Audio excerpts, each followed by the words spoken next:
Hello. You are tuning into the episode of The Wunderkind Show. Today's first topic, Demeco Ryans talks about the Baltimore Ravens. And whoever doesn't know who Demeco Ryans is, that is the head coach of the Houston Texans. Look, Demeco Ryans, I remember when the Texans drafted him. Right? I remember when they drafted him. I remember, them looking for him to be the foundational linebacker that they could build upon. And he played solid football for numerous years. He was a good player, very good player. So I respect Demeco Ryans as a player and as a coach. But he had some things to say about our linebackers and Lamar and one of the players on his team that will not be available to them when we play them. So I'm going to play the auditory clip, right? And then we're going to break down some of the stuff that he said, all right? So without further ado, you already know how we do it. Let's get this party started. What's the balance of figuring out how to approach Lamar and maybe doing stuff that he's seen before or doing stuff that maybe is unique to your team or just kind of throwing things at him that maybe you're familiar to him that he's had lack of success against that maybe he's more ready for? What's kind of that balance to get ready for something? Balance. Yeah, you can throw as many things at Lamar as you want to, but he finds a way to make plays. That's what makes him a special player. No matter what type of looks he's gotten on tape, right? He's made a ton of teams pay because of just his playmaking ability, right? He's seen a lot, made a lot of plays, so it's going to be a challenge no matter what we present or what we throw at him. Coach, can you talk about the Respect, challenge Coach. this time of year losing Noah Brown and then what Steven Sims might bring to the offensive side? Yeah, it's really tough losing Noah. Noah has been great for us all year. All right, when he's been there and been available, and Noah's made clutch plays and critical moments, big time plays. You talk about the Cincinnati game, the Tampa Bay game, those big games, those pivotal games that we won. That was because of Noah and the playmaking. Yeah, they don't got Noah Brown, guys. So it hurts losing Noah. We were really excited to get him back. But it's going to be tough, so we have to replace him. All right, somebody has to step up and be able to make those plays. We'll add Steven Sims to the roster, and Steve brings a dynamic ability in the return game, which I think that will help us this week. Also, just being able to utilize him in offense as well with his speed, his playmaking ability. You look at their off-the-ball linebackers. Have you seen many sets of where you have a player, a Roquan caliber, and Patrick Queen, guys like that? Yeah, Roquan and Patrick, they're a dynamic duo. Roquan he's just solid in every aspect of just being a true linebacker, right? Really taking on that role of Ray Lewis in that defense. I've always liked Roquan since he was at Georgia. Thought he was an exceptional playmaker, sideline to sideline linebacker, and plays a physical brand of football that kind of you start to miss it in the game. But Roquan, he plays physical sideline to sideline, so it really pops off the tape. Punch you in and the then mouth. You have Patrick, right? He's another guy who can. You talk about covering, you talk about Eat up covering yards. up grass. He can run all across the field, and he can make plays as well. So, they do a really good job playing off of each other, and I think Mike has done a great job putting them in position to make plays. I want to make sure I say this. Shout outs to Demeco Ryans for being so respectful. I know most coaches are, but he's not taking anything for granted. He knows the type of players that we have on the Ravens. And when you're a former player, a lot of times you have a respect for the talent, the hard work, the dedication that these other men put into their crafts. Having said all that, you heard what they asked him about Lamar. And you heard them say, hey, what are you going to throw at him? He said, look, if you turn on the tape, Lamar's been successful against everything thrown at him. You know why? Because Lamar, as much as any time before in this offense, has figured out that fine line. I talked to you about this before. A lot of times when you're a playmaker of the caliber of a Lamar Jackson, what a lot of times you want to do is you look for the big play.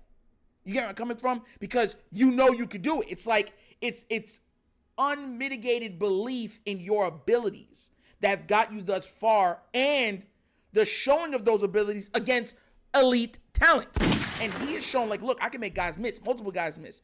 But Lamar is, let's take what the defense gives us and let you make a play.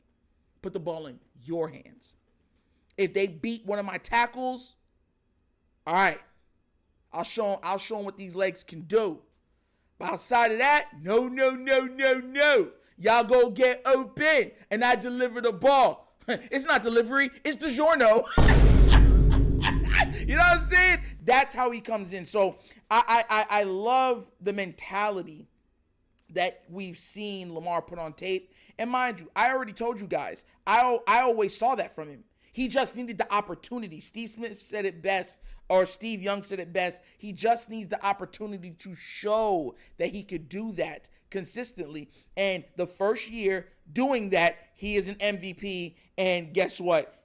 He's on the verge or has the opportunity to go out there and compete for a Super Bowl. You know what I'm saying? So, you know, I fully, wholeheartedly understand the defensive problems that he is going to cause for the Texans. You can see it in Demeco's face. He's like, bruh, we just got to keep covering stuff up. I already know they're going to come up with a lot of, you know what I'm saying? Hey, show blitz, back guys off.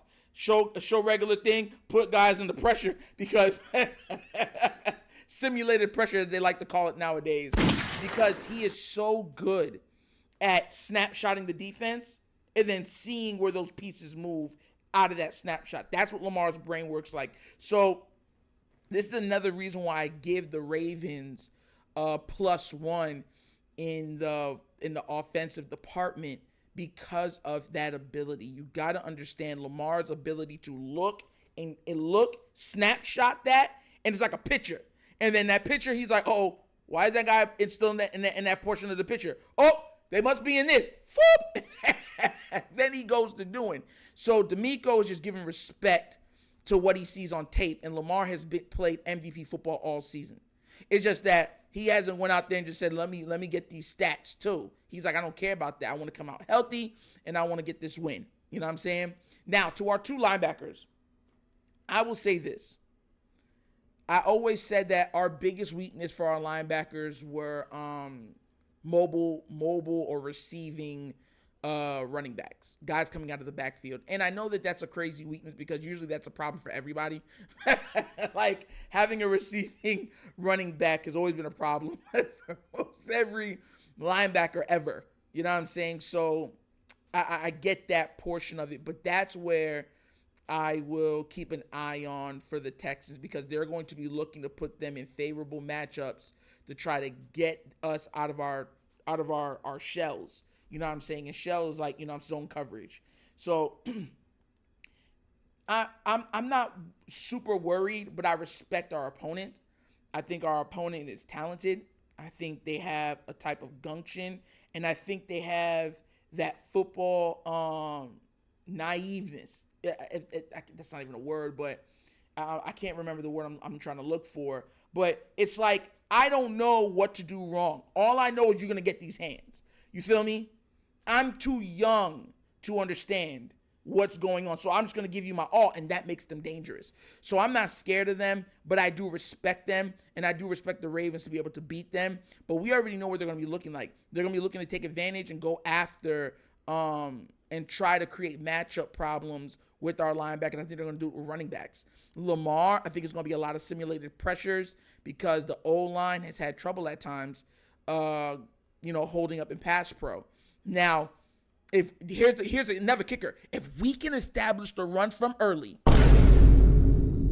I don't fear this game. I don't have no worries of this game then. If the Baltimore Ravens establish the run from early in that game, and they start rolling off clips like 4 yards, 3 yards, 5 yards, and then all of a sudden you get a 10-yard one, a 6-yard one, a 7-yard one, it's like, yeah, this is over. Because at that point, now you give the offense all the ability of the play action. And we already seen what Lamar looks like in that play action, especially when they go max pressure and just put 2 people out in routes and let Lamar just see when they get open, see a window and throw it to it, or then say, hey, you're maxed up. If you want to go off and make a play, man, let them just go off and shake 3 people out of their Jordans and then just, leave their ankles on the field. You know what I'm saying? But listen, there's going to be a lot of stuff heading up into this game There's going to be a lot of stuff heading up into this game. Raven fans, do not take this game lightly. I do not. No pun intended. You know what I'm saying? Because at the end of the day, this team is young, and they're going to be coming to give you everything they got. Pause. And at the same time, there's nothing to lose. They're playing with house money. No one expected this team to be in the position it was. No one expected them to win their first playoff game. You understand where I'm coming from? So they're like, hey, we already had a successful season. We would love to make it to the AFC Championship on your tab and on your dime. Hey, so the Ravens got to understand that. For all the youngness and stuff, this is a football team. They're paid to do it. They're looking to go to the AFC Championship and probably do the Super Bowl. So we got to take it serious. And I think if the Ravens come in totally focused and ready to punch people in the face, especially with that physical brand of football he brought up when it comes to Roquan, that a lot of people do not like to play, this type of play that Patrick Queen went out and said, hey, they don't like that style of play. They don't like when we punch them in the mouth. Then we'll be okay. We will be okay. But what do you guys think? Do you agree with Demeco Ryans said about us and his team? Let me know what you think down in the comment section, because like I said, there's some things that he said that was 100% accurate about our team. But like I said, let me know what you think down in the comment section. But as always, this episode of the Wunderkind Show. Thank you for watching. Y'all know how we get down. We have fun and we laugh. But everything we talk about rooted in what? Facts and truth. Please do remember, like, subscribe, hit that notification bell, leave a comment. You don't love the comments. And if you have not done so already, check out the Wunderkind Show's Patreon. Yes, 3 tiers of content goodness waiting for your consumption. Give it a look, give it a try, let me know what you think. And if you would like to donate to this channel, help out with equipment, bottom of the screen, QR codes to a Cash App. Cash App located in the description of every video that we do. And the name of it is The Wunderkind Show. Super easy. So once again, this is The Wunderkind Show. This is your host, Nitro, signing off. And as always, you know my slogan. Peace. And I am out of here. Yeah.